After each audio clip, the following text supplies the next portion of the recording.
Hello दोस्तों, स्वागत है आप सभी का केमिस्ट्री रिसर्च सेंटर के इस नए वीडियो में। तो आज हम लोग पढ़ने वाले हैं परमाणु संख्या और द्रव्यमान संख्या से संबंधित कुछ क्वेश्चन के बारे में। जैसे कि हम लोग छोटा सा ट्रिक जानते हैं, यहाँ पे लिखे हैं x, इसकी पावर में h है और इसके नीचे क्या है z है। यानी कि ऊपर क्या लिखे हम a और नीचे क्या है z है। इस a को हम इस साइड भी लिख सकते हैं और z को यहाँ भी लिख सकते हैं, कोई दिक्कत नहीं है। x क्या है तो x है एलिमेंट्स, a क्या है तो a है मास नंबर यानी द्रव्यमान संख्या है, और z क्या है तो z एटॉमिक नंबर है यानी कि परमाणु संख्या है। जैसे कि हम लोग देख सकते हैं कि हाइड्रोजन जो होता है इसकी परमाणु संख्या कितना है, 1 है। हीलियम के कितना है, 2 है। लिथियम के 3 है। बेरिलियम का 4 है। बोरॉन का 5 है। कार्बन का 6 है। इस प्रकार से हम लोग समझते हैं कि इसकी परमाणु संख्या और द्रव्यमान संख्या को हम लोग कैसे निकाल सकते हैं। यहाँ पे दो संख्याओं का आप लोग ध्यान रखना है, जैसे कि सम संख्या और क्या विषम संख्या का। जैसे कि यहाँ पे 4 बात को आप लोग को याद रखना है। सबसे पहले तो हाइड्रोजन है, और सेकंड नंबर में क्या है तो नाइट्रोजन है, और थर्ड में है आपके Cl क्लोरीन है, और फोर्थ में आपके है आर्गन। इस 4 को आप लोग को याद रखना है। जैसे कि हाइड्रोजन जो होता है इसके परमाणु संख्या कितने होते हैं, 1, और इसके द्रव्यमान संख्या भी होते हैं 1। नीचे जो लिखे वो एटॉमिक नंबर है, ऊपर जो लिखे वो मास नंबर है। नीचे परमाणु संख्या को लिखा गया है और ऊपर द्रव्यमान संख्या को लिखा गया है। देख सकते हैं यहाँ पे नाइट्रोजन है, तो नाइट्रोजन के यहाँ पे परमाणु संख्या कितना है, 7 है, और द्रव्यमान संख्या कितना है तो 14 है। जैसे कि यहाँ पे क्लोरीन है, तो क्लोरीन का परमाणु संख्या कितना है, 17 है, और द्रव्यमान इसका है 35.5। आर्गन जो है इसके परमाणु संख्या कितना है, 18 है, और द्रव्यमान संख्या कितना है, 39 है। बाकी के द्रव्यमान को कैसे निकालते हैं, एक सिंपल से ट्रिक के माध्यम से हम इसका अध्ययन करेंगे। जैसे देख सकते हैं यहाँ पे कि हीलियम जो होता है परमाणु संख्या कितना है इसका, 2 है, तो इसका सिंपल सा देख सकते हैं हम लोग यहाँ पे कि 2 है, और इसके द्रव्यमान संख्या कितना है, 4 है। तो 2 जो है एक सम संख्या है। तो जैसे ही अगर एटॉमिक नंबर अगर सम संख्या आता है, परमाणु संख्या अगर सम संख्या है, तो उसके द्रव्यमान निकालने के लिए सिंपल से हम लोग काम करेंगे, केवल जो है उसमें 2 से मल्टीप्लाई कर देंगे।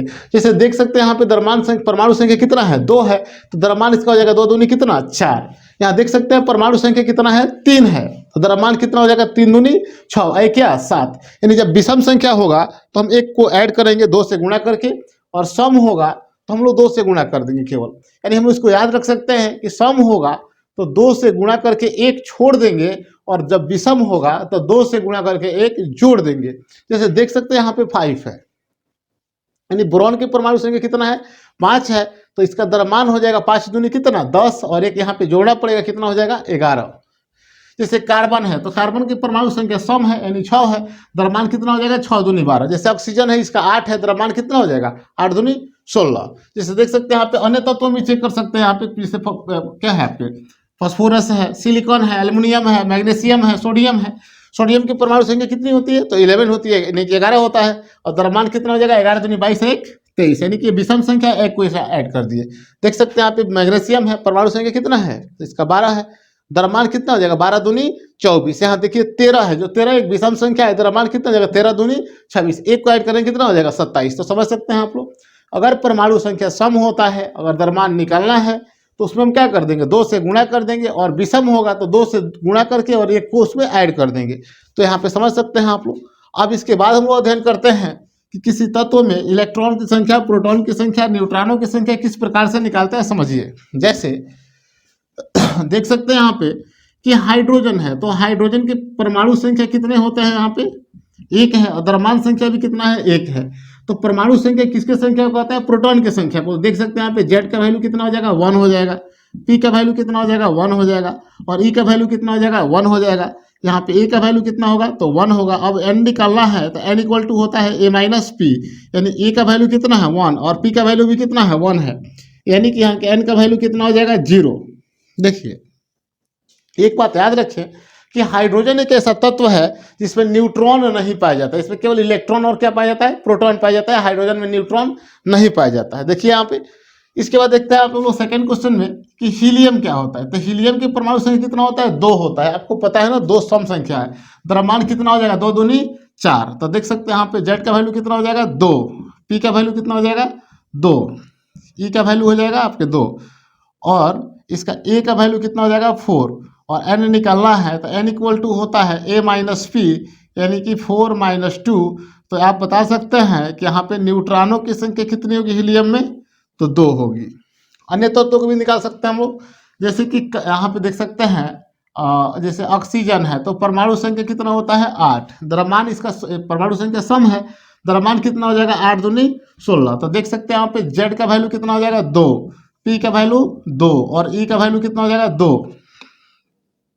चलिए, और ए का वैल्यू कितना हो जाएगा तो आपका 16 हो जाएगा। तो जब एन निकालेंगे तो फॉर्मूला लगाएंगे ए माइनस पी, यानी कि 16 माइनस 8, यहाँ 2 नहीं होगा, यहाँ पे क्या होगा, यहाँ पे होगा आपके 8, यहाँ भी होगा 8 और यहाँ भी होगा 8। देखिए यहाँ पे थोड़ा सा मिस्टेक हो गया था। जेड का वैल्यू कितना हो जाएगा 8, पी का वैल्यू हो जाएगा 8 और ई का वैल्यू हो जाएगा 8 और ए का वैल्यू हो जाएगा 16, यानी एन इक्वल टू हो जाएगा ए माइनस पी, यानी कि 16 माइनस कितना 8, यानी एन का मान कितना हो जाएगा आपका 8। देख सकते हैं यहाँ पे। तो आप बता सकते हैं ऑक्सीजन की परमाणु संख्या 8, ऑक्सीजन में प्रोटॉनों की संख्या 8, इलेक्ट्रॉनों की संख्या 8, ऑक्सीजन के द्रव्यमान संख्या 16, ऑक्सीजन में न्यूट्रॉनों की संख्या तो 8। इस प्रकार से हम लोग अन्य सभी तत्वों का निकाल सकते हैं, इसमें कोई दिक्कत नहीं होने वाला। जैसे आप देख सकते हैं यहाँ पे कैल्शियम है तो इसका 20 होता है, द्रव्यमान कितना हो जाएगा 40।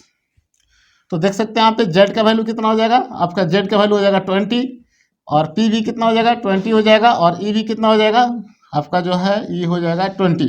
यहाँ पे ए का वैल्यू हो जाएगा 16। तो यहाँ लिख सकते हैं एन इक्वल टू क्या होता है ए माइनस पी, यानी एन इक्वल टू हो जाएगा आपका, ए का वैल्यू 14 है, यहाँ पे 14 है, ए का वैल्यू 40 है 40।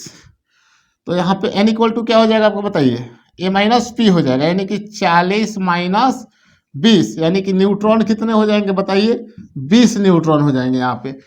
जैसे हम देख सकते हैं सोडियम, तो सोडियम के कितना होता है बोलो 11 होता है, तो इसका कितना हो जाएगा द्रव्यमान, इसका 23 हो जाएगा।